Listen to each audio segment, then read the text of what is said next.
Hey everybody, first time talk.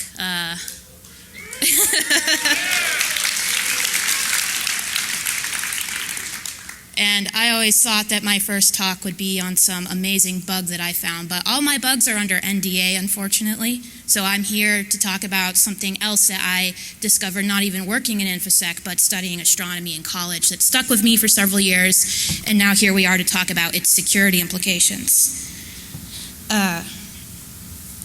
And how many of you were at the talk where Jen Savage demonstrated breaking into a toy bunny that has a webcam? It's a baby monitor.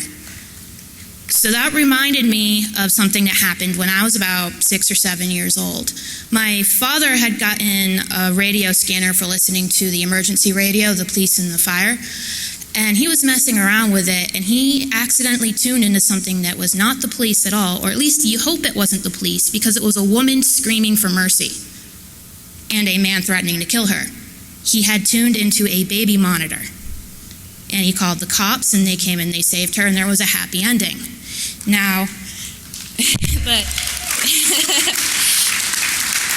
the thing is, a baby monitor is an intentional emission. It's supposed to do that, but it's really easy to forget that it's broadcasting to the entire neighborhood. I bet you $1 that man never thought for a moment that there was a bug broadcasting to the neighborhood in that room as he threatened to kill his wife.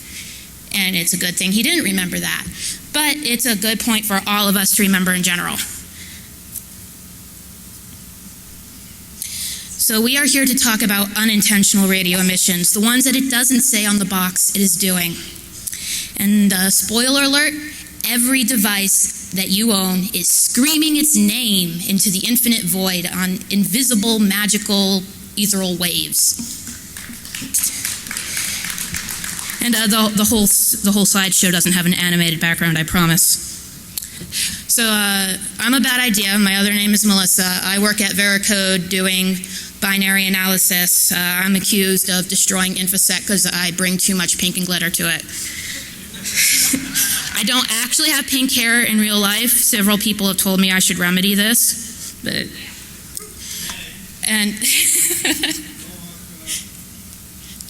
so what are we actually talking about? We're talking about how you, without any formal training or expensive equipment, can learn how to check what sort of noise your devices are generating. Radio emissions, they're magic. If you actually need to know how they work, talk to a physicist. I am an engineer. But all of your electronics are naturally generating them. They're everywhere. They are filling the air. There are people who believe that they infiltrate their head and tell them to do bad things. That's an open question of science. Fortunately, we have an area in West Virginia reserved for them, the radio silent zone. A lot of people haven't heard of it. There's no cell phone towers. There are no FM music stations. There is nothing. It is a horrible place for a teenage girl to be. That's where I went to learn some about radio astronomy. I'll talk about that later. But let me tell you, 48 hours straight with no access to the internet at all. And these are the devices we're going to be using. You can get these for as little as $10, and yes, it runs on Linux, yes, it runs on Raspberry Pi. They are radios that have a wide tuning range, and they dump the raw signal to software so you can process it. And you really, really don't need to know anything about radio engineering. I realized a few months ago I had become a radio engineering script kiddie. It's like, wow, I don't know anything. Well, I know a little bit about radio science, just like script kiddies know a little bit about computers. But you had $10, you willing to order from China? If you're not, do you have $20? And there are Python bindings. I wrote a script. It's really easy. Anyone with basic technical knowledge can get into this. The chipset that I would recommend, it's called the RTL 2832U, whatever, the RTL SDR. SDR stands for Software Defined Radio. And they are mass produced for tuning into television in various countries, which is why they have such a broad tuning range. They have no intelligence on the chip. That's why they're $10. And you have to use software to make something of the signal. And if there's anyone who has a problem with the word radio dongle, I am sorry, I'm going to be saying dongle several times. There's a...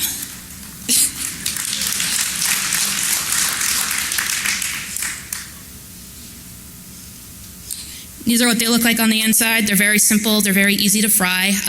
May my first one rest in peace. It met its demise when I plugged it into an Android tablet after reading that you should use a powered USB hub between it and the radio because it doesn't have enough power. I said, what can go wrong? Tried it anyway. It's broken. So there are different models and they have different ranges, but in general they go from around 50, 60 megahertz all the way up to like 2.2 gigahertz. So this is a huge range and a huge value for a $10 radio that even a couple years ago this would not have been accessible without quite an investment. And the website you can bulk order them from, as I did, is called AliExpress. It's a little bit shady, but I've gotten all my packages so far. And they have a PAL female connector, by the way. Not very common in the States, but your Radio Shack should carry connectors if you want to plug in your bunny ears like Grandma used to have. And why do we care? Well, I think the NSA might care. You've heard of Tempest? That's real. Some people think it's not real. They've been doing this for decades. This is courtesy one Mr. Snowden. You might have heard of him. It says communications and other information that's not communication, such as equipment emanations. Maybe they have a secret different meaning they seem to for every other word, but I think that sounds like radio emissions of devices. It sounds like they're storing them. If anyone in the NSA would like to tell me differently, I'd be very glad to discuss that with them.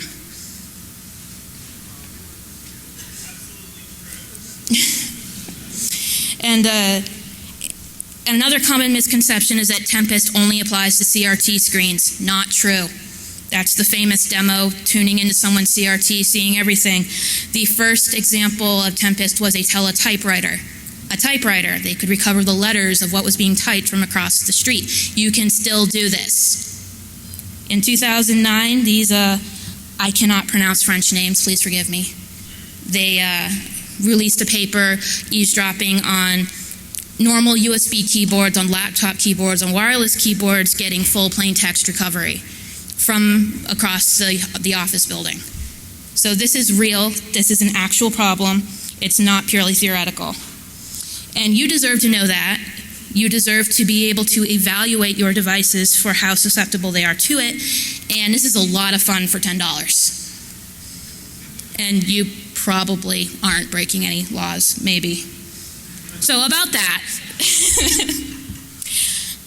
there are a lot of laws about radio tuners. They vary from place to place. There are basically arbitrary limitations on certain frequencies if you want to check them out. Fortunately, just tuning into things is mostly passive and mostly difficult to detect. That URL, if you want to check out the slides afterwards, goes to some graduate students detecting passive tuners. So they're not entirely passive at all. But, you know, play it safe, obey all laws. For example, one that applies here in America, scanning receivers and frequency converters designed or marketed for use with scanning receivers shall be incapable of, and then it goes on for several paragraphs, and it basically says, do not tune to areas reserved for cell phones unless you are an actual cell phone. So don't do this. Do not type the number 824 and hit enter.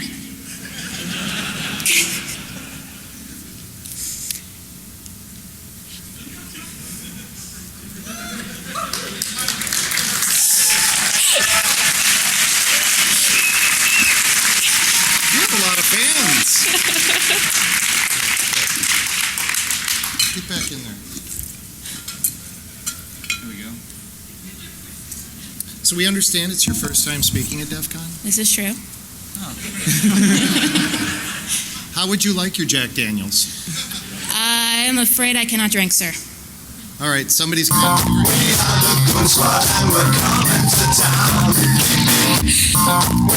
My husband. What? Wait, is your husband in the audience? Right there. And do you drink, sir? Get your butt up here then.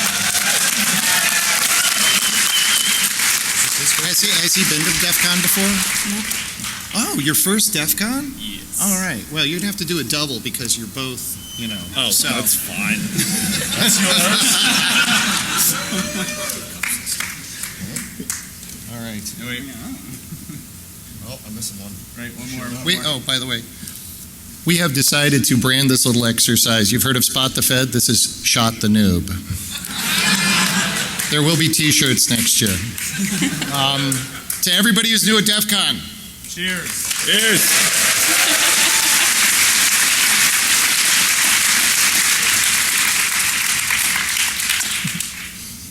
Have a nice talk. Thank you, sir. I was afraid I was going to get vanned there for a second. I swear that's just a GIF. I drew it by hand. I never actually typed that number in. But, I mean, no one's ever actually gone to jail for incrementing an integer, right? It doesn't happen. We're safe.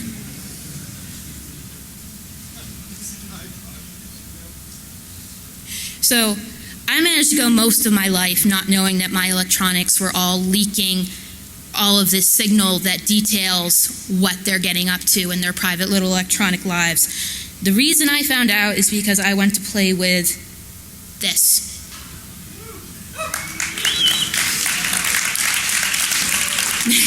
This is the Green Bank telescope. It is considered the largest mobile object in the world. Ships don't count because they get to float.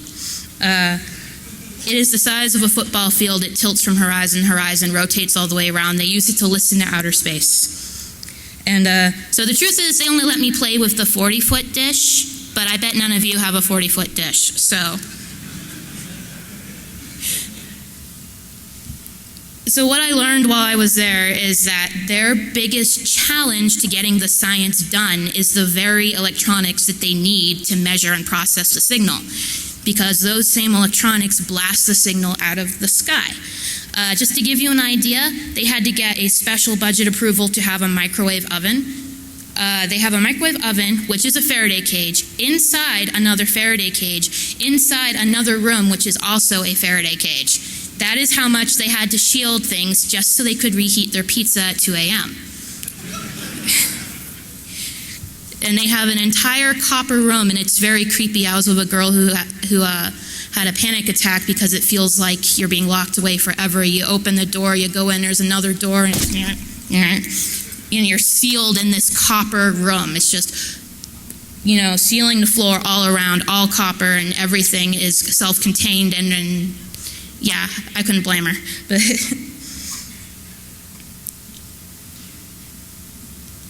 and speaking of noisy electronics, I have brought my little friend. If you follow me on Twitter, you might have seen it before. This is the $50 netbook from China, which I caught on fire.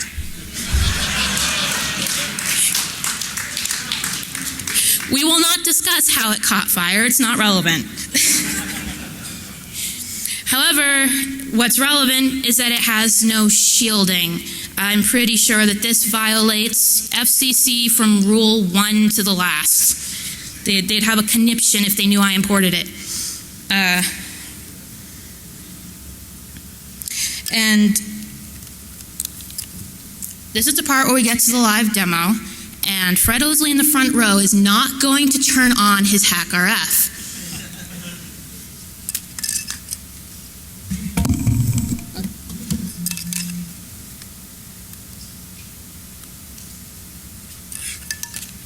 So I'm going to tune to an FM radio station. Let's see what's here in Vegas.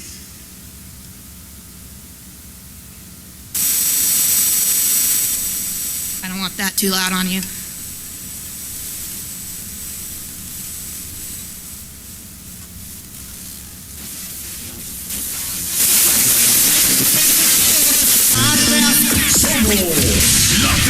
So that's what music looks like. 105.1. I have no idea what I just tuned into.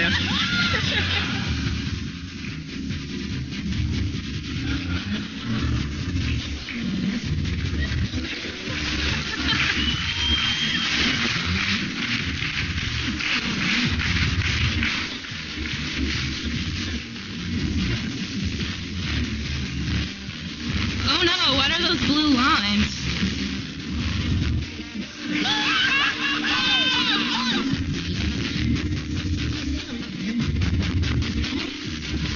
Come on, move faster.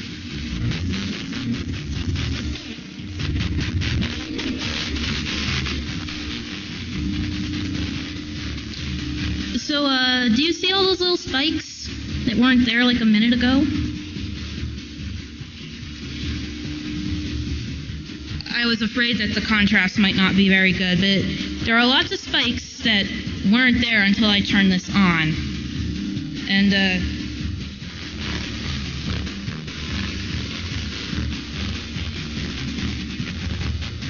how's that? Those, if you zoom in, there is lots of natural jitter, but they are between 32 and 33 kilohertz apart. Does anyone know about anything that has a clock speed? How about an actual clock? So a real-time clock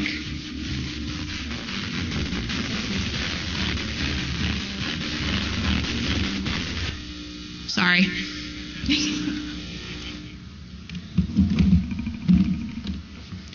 A real-time clock has a frequency usually of about 32.768, good round number.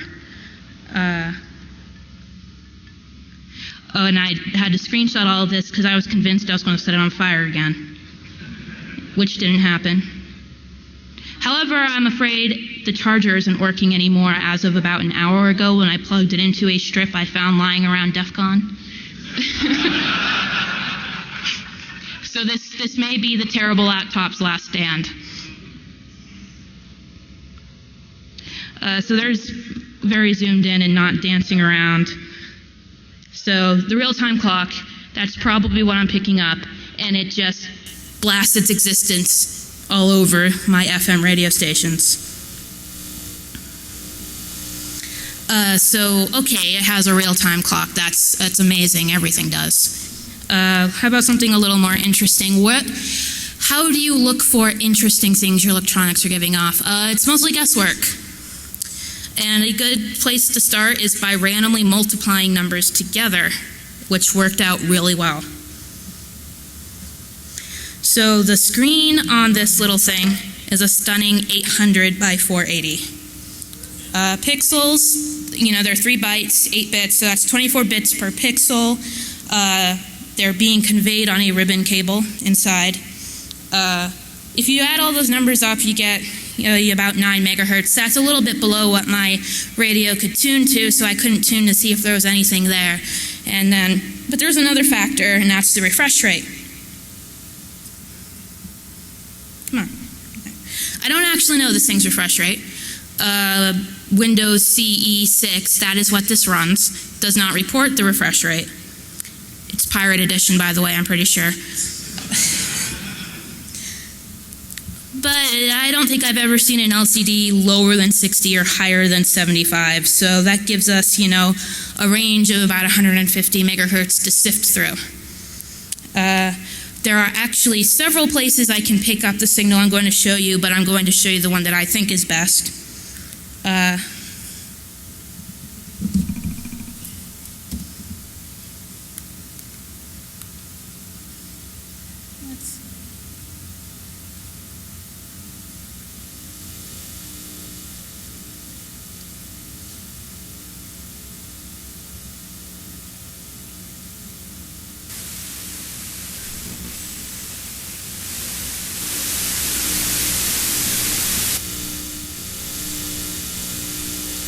Does that look like something?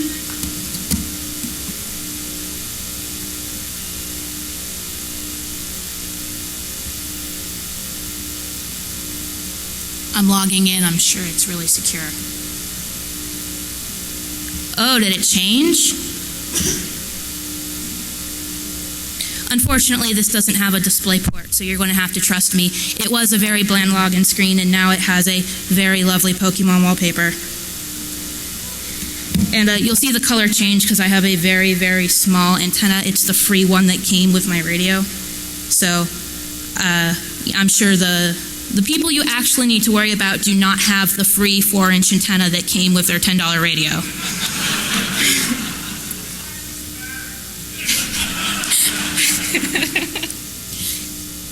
But I think I'm going to go do some word processing.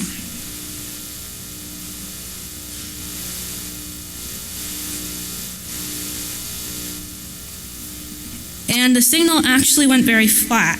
It's mostly gone. I'm going to go open Pirate PowerPoint.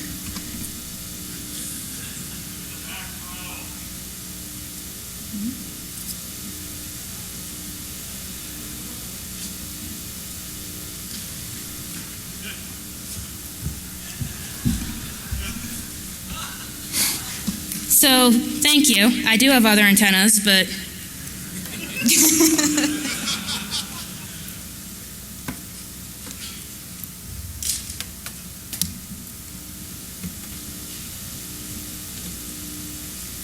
all right, I'll use it.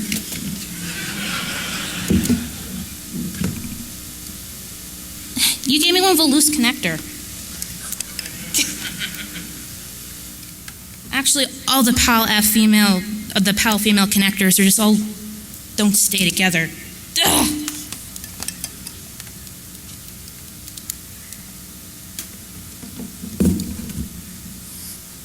Good enough. But I have the word processor open. It's not very exciting. Mostly white screen.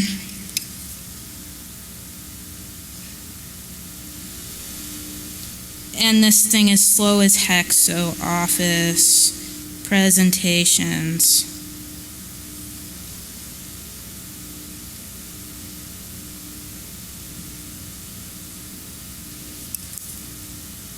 Yes, I would like to restore this. I may have cut the power. And, gee, that looks different. I have a nice checkerboard effect going on my PowerPoint.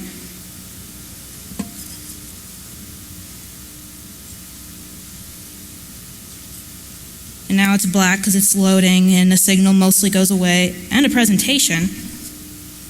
You cheated me. So the touchpad on this thing is very treacherous. So treacherous, in fact, that it ruined one of my demos. I had found a frequency where you could hear the touchpad when you touch it. It goes bzz, bzz, bzz. Everything worked. Then I get here to Las Vegas and I double check. It's gone. I have no idea. I'm going to chalk it up to it being so dry. That's what seems to be the excuse for everything.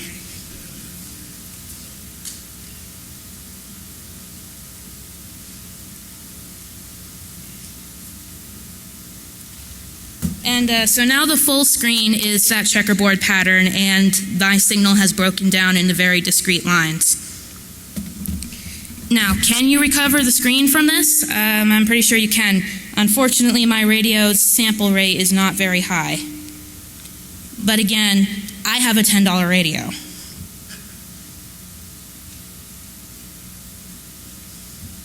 So there's my backup. What we're actually seeing is the signal transitions on the cable that feeds the screen. I took this to one of my engineer coworkers at work. It's like, okay, how would you explain this? And he's like, oh, you're seeing when you get zeros and ones. That's why when the signal, it's all one color. Your signal practically goes away, especially like black. It's 0, 0, 0, 0, 0. Very exciting. And so very specific patterns will create very noticeable signal patterns. Oh, the screen went off, by the way.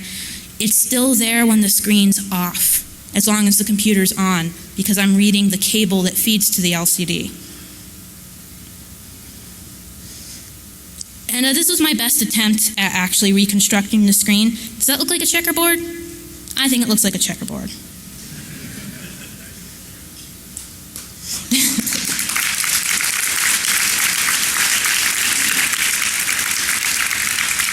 So that was the best I could manage with my toy radio. Wrote a Python script, wrote out to their plotting API. Maybe I'm doing it all wrong, but so if the NSA is here, I'd like to file a FOIA request for their algorithms for reconstructing screens. I'm sure they've already figured all this out. So as I said, it's not just screens. It's I've picked up touchscreen capacitive fields, which have decided to stop working in Vegas. You can pick up physical button presses like the keyboards that those gentlemen were scanning I showed you earlier. The color of lights. So you have green light, red light on your secret machine that's locked away. Yeah, don't do that. Microphones, obviously, especially wireless ones. When I was at the Source Boston conference, I was running around recording people from across the building and then surprising them. I was like, you weren't in my talk. How did you get that?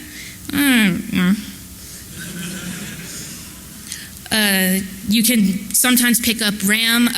So when I figured out I could see RAM, I hooked the antenna around my neck and went around the office, popped into offices, with all this equipment hanging off my neck, like, excuse me, sir, can you tell me what model of MacBook that is? Like, it's last year's. Like, oh, is it this one? Yeah. I'm like, hang on. Tune my radio and I see the little grid of lines right where I expect to be like, thank you, leave. Like, what is she doing? So basically, you can pick up everything to some extent. So that's what RAM looks like. It just makes a very pretty grid.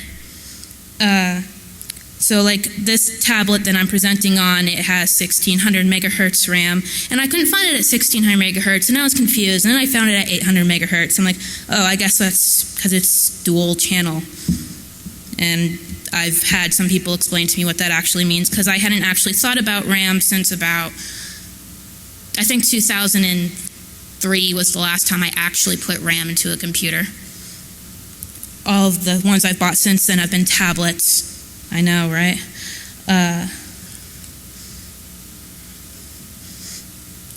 So this one is interesting because I don't actually know what's being picked up. This is my MacBook Air opening Chrome from when it hasn't been already opened and is in RAM. And it has like a zillion tabs. And I get these very interesting splorts from across the room. Splorts being the technical term. So across the room with my little 4-inch antenna, I can pick up that my MacBook Air was opening Chrome. I'm like, well, it must be the processor. And I ran a benchmark to stress test the processor, didn't get it. Like, it must be the hard drive loading all the cached files, so I open big files, don't get it. So I don't actually know what's causing it. But it's there.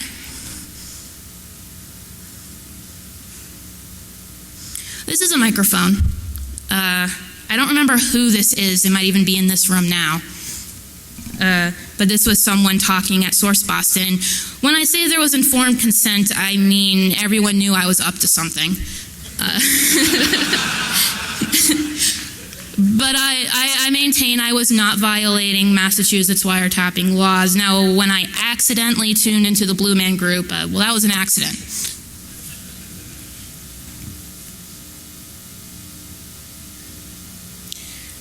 This is my iPhone. When I'm connecting to Twitter, I was able to find this telltale signal. I tried to reproduce it here, but for some reason, the network here is really unstable.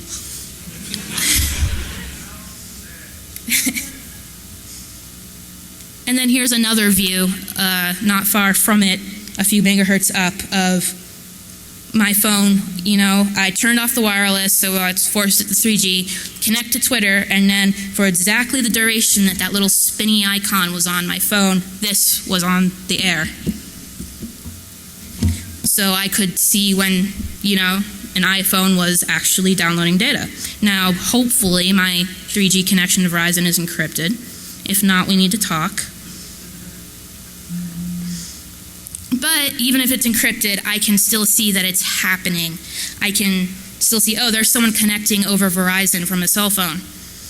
So different types of devices can be profiled for their activity, and then after you know exactly what they do, you can detect them. You can see them through walls. You can triangulate them in 3D space, almost like they're radio transmitters that you're carrying, because they are. So it's trivial to distinguish when one of these machines is idle and when it's active. If you carefully study it, you can distinguish between different kinds of active states. An advanced adversary can probably very finely distinguish between active states. So So what I've been carrying around the convention, an iPhone 4S, a Nexus 7, a Nintendo 3DS, a MacBook Air. Do you think anyone else here has exactly that combination of gadgets? If you do, we should probably be friends. So if someone knew exactly what my brand preferences are, and they could pinpoint me in the crowd if they had all the equipment set up ahead of time, which is, again, we're talking about the adversary, the NSA. I mean China.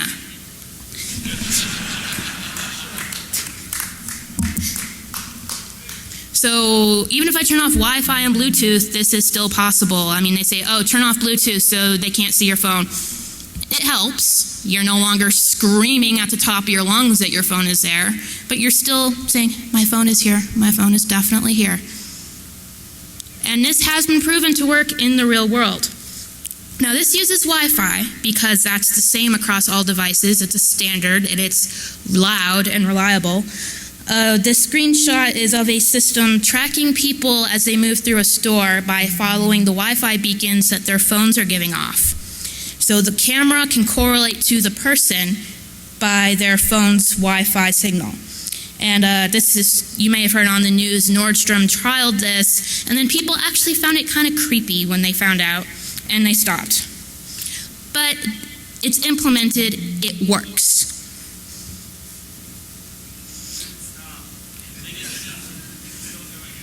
Oh, they said they'd stop. Gosh, that's what I get for trusting them. So this is why the paranoid types are like, take out the battery. Don't just turn off the phone, take off the battery, because they're worried about this sort of thing. So I'm going to take out the battery on my, my iPhone doesn't have a removable battery. So what I can do is make like a shoplifter and get some booster bags. Not suspicious at all. You can find them on the internet labeled as like cell phone blockers, or some of them call them like cell phone etiquette wrappers because your cell phone won't ring during dinner.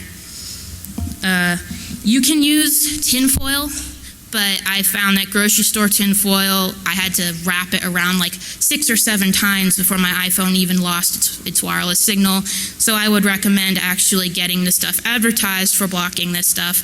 And then I will show you, you could use these radios to actually test that it's working and that they didn't just sell you shiny cloth. So what can you do? You need to have a completely private talk. Empty everyone's pockets and put everything in your microwave oven. Do not run it. And close the door.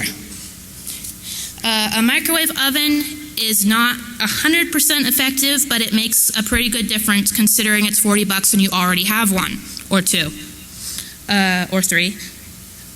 But they're only rated to shield you from certain frequencies enough so that it's not dangerous. However, it works pretty well. If you put an FM radio in and close the door, you should lose your signal and not hear the whatever that music was we were hearing. And snipping off the cable off the back of a microwave should improve its Faraday cage property slightly. I did not want to ruin my microwave and go get another one, so I did not actually test this, but it should work. But I did learn, if you want to put a device in a Faraday cage and then run a cable out, either for power or for internet, keep that cable as short as possible. So when I first heard, like, oh, I'm going to go test my microwave and make sure it actually works, I put my radio in there and closed the door, and the signal just barely drops a little bit. I'm like, this barely works at all. And then I finally realized I had a 6-foot USB cable dangling out of the microwave oven. And it's a shielded cable. It says so on the wrapper. But I could still pick up my local radio stations loud and clear inside a Faraday cage because I had a 6-foot cable on the outside feeding into it. I wrapped it all up and moved the microwave closer to my computer so that it was now like 6 inches outside and the rest was inside, and suddenly I lost the signal. So that was how I learned Yeah, those wires dangling out of a cage, they're antennas. And also, when something says it's shielded, it means it's shielded enough not to break, not shielded enough not to pick up your local music station.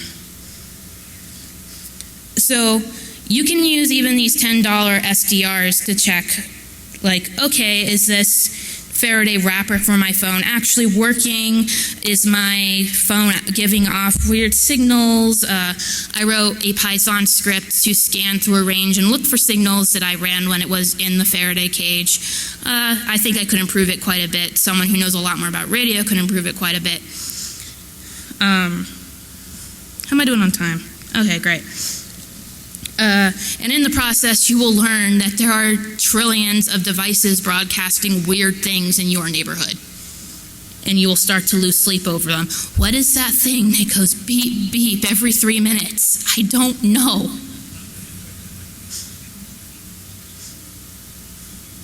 So this is what my highly scientific setup looked like. It says Science Station right on it. It's legit. So, you know, it's a microwave oven, a computer, and as little USB cable as possible. And if you're using Windows, I recommend you use the interactive program called SDR Sharp for this. For Macintosh and Linux, GQRX, I don't know what that stands for, if anything. The first one is probably GNU. After that, I'm lost. And these are based on the command line utilities, the RTL SDR library, and you can use those utilities directly or write things that use them, and they have pretty simple Python bindings that I was very pleased with. These links are all in the CD, at least I assume they are. I don't actually own a computer with a CD drive for about 5 years now.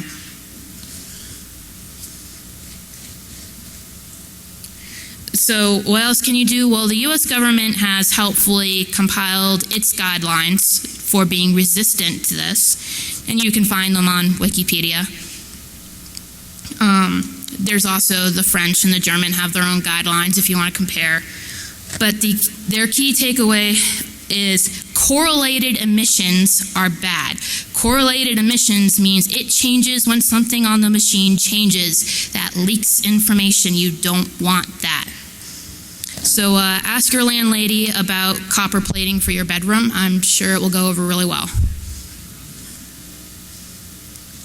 So my coworker said I had to throw in this story relating to LEDs. Will this play? Oh, come on. No, go back. So that's supposed to be a movie that shows the lights changing color. At work, we have a rainbow tree that someone made.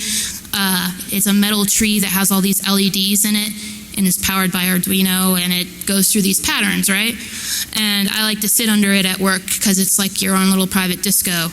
And so shortly after I got my radio and I was delighting in discovering things around the office, I sat under that tree and suddenly my signal was just like, and then the rainbow tree changed what pattern it was doing, and it was like, I'm like, oh, cool. I can hear what color is on the tree is playing by this radio interference. So I'm sitting here with my headphones on, like, whoa. Someone comes by, looks at me, and they're like, what are you doing? I go, I'm listening to the tree. I can hear the colors.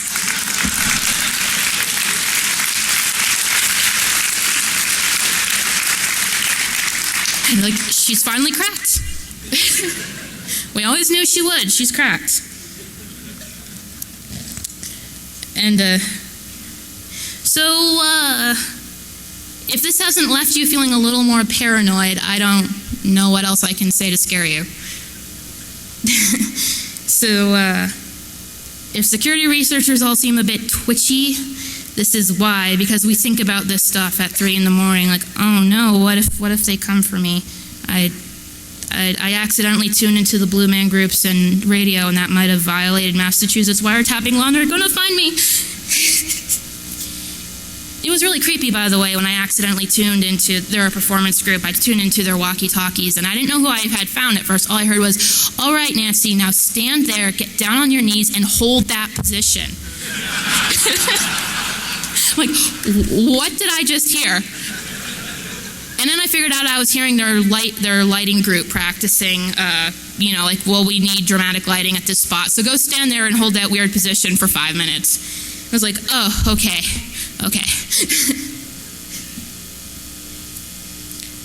And I'm not even positive it was the Blue Man Group, but I could see their big sign from the window, so that's probably who I accidentally tuned into. So as another reminder, walkie-talkies, radios, wireless phones, baby monitors, those are all in the clear. Police radio, usually in the clear. I heard some interesting things here the other night. That's not surprising at all. But those are all intentional emissions. They're supposed to do that, and people don't even remember that they're doing that. So people are not going to remember that their devices are leaking all this information. Journalists should take note. Whistleblowers should take note. All of you innocent people who never do anything illegal should take note. And you can take steps, very simple steps, wrap it in the foil, take these $10 radios and give it a spin, see what you can find, and you might even find something really interesting on a really good device that's effectively zero-day, It's someone down the street can get information leakage out of this device. Do we do CVEs for that? I don't even know. And I have brought with me a few of these radios because I got a whole crate of them from China for $100, and I don't plan on frying all of them, so I figured I should give a few away. I'll give one to the first person who comes up to me and tells me what my favorite color is. And I hear all of you shouting the wrong one.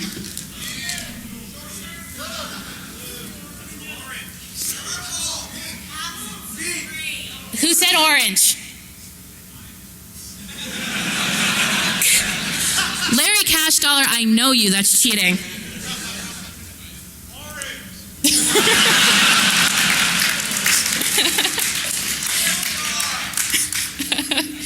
But I'm probably going to head across to the Q&A room if I can figure out where that is. I almost didn't find the speaker room earlier. I'm very good with maps. And maybe if you come and say something intelligent and thought-provoking, I will give you one of my radios. Thank you.